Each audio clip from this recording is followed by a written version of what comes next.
بسم اللہ الرحمن الرحیم۔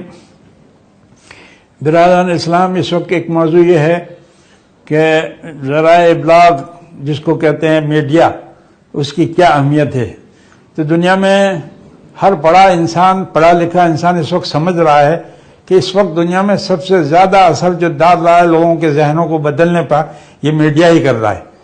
حکومتیں تبدیل ہوتی ہیں میڈیا کے پروپیگنڈے سے، اور قوموں کی ذہنیت کو جو بدلا جا رہا ہے وہ میڈیا کے ذریعے سے بدلا جا رہا ہے۔ اس لیے اس کی بڑی ضرورت ہے کہ ہم اس چیز کا استعمال کر کے ہم صحیح حق کی بات لوگوں تک پہنچائیں۔ رسول اللہ صلی اللہ علیہ وسلم کے زمانے میں یہ چیزیں نہیں تھی، لیکن اس وقت میں ذرائع ابلاغ دوسرے تھے۔ مثلا اشعار پڑھے جاتے تھے، شعراء، عرب کے شعراء کسی قبیلے کی تعریف کرتے تھے تو پورے عرب میں وہ پھیل جاتی تھی، کسی کی برائی بیان کرتے تھے تو پورے عرب میں اس کی برائی پھیل جاتی تھی۔ مشرکین مکہ نے اپنے بعض شعراء کو لگایا کہ آپ صلی اللہ علیہ وسلم کی برائی بیان کریں، اسلام کے خلاف اشعار کہیں۔ تو جب یہ بات آپ تک پہنچی تو آپ نے فرمایا کہ بھائی کوئی ہے ایسا کہ اس کا دفاع اور ڈیفینس کرے؟ تو حضرت حسان بن ثابت رضی اللہ تعالیٰ عنہ جو ہے، انہوں نے کہا رسول اللہ میں ان کا جواب دوں گا۔ تو یہ ایک میڈیا کا جواب تھا۔ وہ ذرائع ابلاغ اس زمانے میں اشعار تھے، ذرائع ابلاغ اس زمانے میں شعر گوئی تھی، تو آپ نے اس کا جواب دیا۔ اور یہاں تک ہوا کہ جناب رسول اللہ صلی اللہ علیہ وسلم نے حضرت حسان کے لیے مسجد میں ممبر لگایا، اور حضرت حسان نے اتنی خوبصورتی کے ساتھ آپ صلی اللہ علیہ وسلم کی مدح کی کہ آج بھی ان کے اشعار جب ہم پڑھتے ہیں تو ہم اشش کرتے ہیں کہ کتنی بہتر ہو۔ ایسا جواب دیا ہے قریشیوں کے کہ ان کا منہ بند کر دیا۔ تو یہ شروع سے ایک بات چلی آ رہی ہے کہ جو حالات چل رہے ہیں ہمیں اس کا مقابلہ اسی انداز سے کرنا پڑتا ہے۔ حضرت مولانا سید ابوالحسن علی میاں ندوی رحمۃ اللہ علیہ نے ایک مجلس میں یوں فرمایا کہ بھائی جس فوجی کو یہ معلوم نہ ہو کہ حملہ کس جہت سے ہو رہا ہے اور کن ہتھیاروں سے ہو رہا ہے تو وہ کیسے ڈیفینس کرے گا؟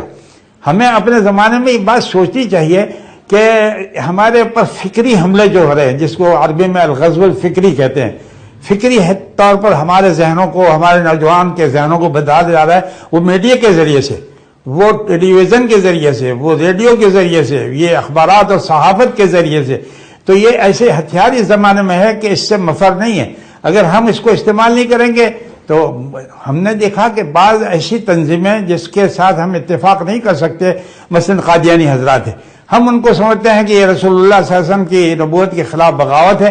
انہوں نے پوری دنیا میں کئی چینلیں اپنی لگا رکھی ہیں، اور پوری دنیا میں وہ اسلام کو پیش کر رہے ہیں، اور لوگ سمجھتے ہیں کہ اسلام یہ ہے جو یہ لوگ پیش کر رہے ہیں۔ تو کیا اس کے لیے ضروری نہیں ہے کہ ہم ایسا سلسلہ شروع کریں کہ جس میں صحیح بات پیش کریں؟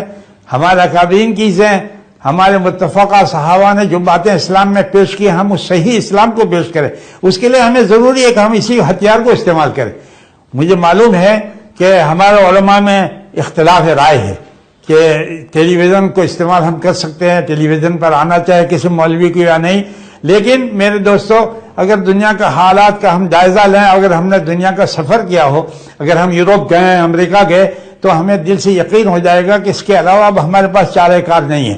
اگر ہمیں حق پہنچانا ہے، ہمیں ہمارے نوجوانوں کو صحیح راہ پر ڈالنا ہے، تو ہمیں اس میڈیا کا بھی استعمال کرنا پڑے گا۔ ہمارے نوجوانوں کی ایک بڑی تعداد آج اس کو استعمال کر کے غلط راستے پر جا رہی۔ اب یہ تو ایک ایسی چیز ہے کہ آپ اس کو صحیح طریقے سے بھی استعمال کر سکتے ہیں، غلط طریقے سے۔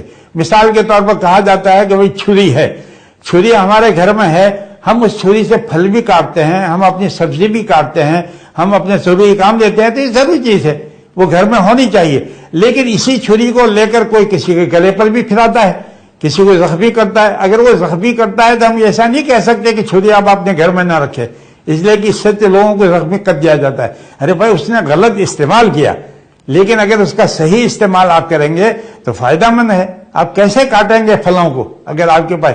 اسی طرح اگر آپ کے پاس یہ میڈیا کی طاقت ہے، آپ کے پاس ذرائع ابلاغ میں پوری قوت ہے، تو آپ اپنے دین حق کی بات دنیا تک پہنچا سکتے ہیں۔ آج تو منٹوں میں، ایک منٹ میں دنیا کے اس کونے سے اس کونے تک بات پہنچ جاتی ہے میڈیا کے ذریعے سے۔ امریکہ کے کسی شہر میں، معمولی شہر میں کوئی بات ہوتی ہے تو وہ منٹوں میں ساری دنیا میں پہنچ جاتی ہے اسی میڈیا کے ذریعے۔ ہمیں پتہ بھی نہیں چلتا کہ فلاں شہر میں اس طرح کا واقعہ پیش آیا اگر یہ میڈیا نہ ہوتا۔ پہلے زمانے میں دنوں کے بعد خبر آتی تھی اور وہ اب منٹوں میں آنے لگی. بعض مرتبہ ایسا ہوتا ہے کہ ہم اپنے ملک میں جس خبر کو صبح پڑھتے ہیں وہ کینیڈا اور امریکہ میں رات کو لوگ دیکھ لیتے ہیں. شعر جو ہے اس کو پسند نہیں کیا گیا. اس کے بارے میں عربی میں کہا گیا کہ حسن و حسن و قبیح و قبیح، اس میں سے جو اچھے ہیں وہ اچھے ہیں، جو برے ہیں برے. لیکن میں نے جیسا بھی عرض کیا، حضرت حسان نے دفاع کیا اسلام کا. حضرت حسان بن ثابت رضی اللہ تعالیٰ نے رسول اللہ صلی اللہ علیہ وسلم کی مدح بیان کر کے جواب دیا مشرکین کو، تو اللہ کے رسول صلی اللہ علیہ وسلم بہت خوش ہوئے. آپ نے ان کے لیے دعائیں کی، اس لیے کہ انہوں نے شعر کو اچھے کام میں استعمال کیا. ہم بھی اس کو اگر غلط کام میں استعمال کریں گے، اس کو فحش پھیلانے میں استعمال کریں گے، اس کے اندر غلط تصویریں ڈالیں گے، اس میں اپنی کوئی بڑائی بیان کرنے کے لیے ہم ٹیلی ویژن پر جائیں گے، تو یہ چیز اللہ تعالیٰ کو پسند نہیں ہوگی. لیکن اگر ہماری نیتوں میں فطور نہیں ہے، ہم صحیح نیت کے ساتھ دین کو پہنچانا چاہتے ہیں، تو میری رائے یہ ہے کہ اس کا استعمال ہم لوگوں کو کرنا چاہیے.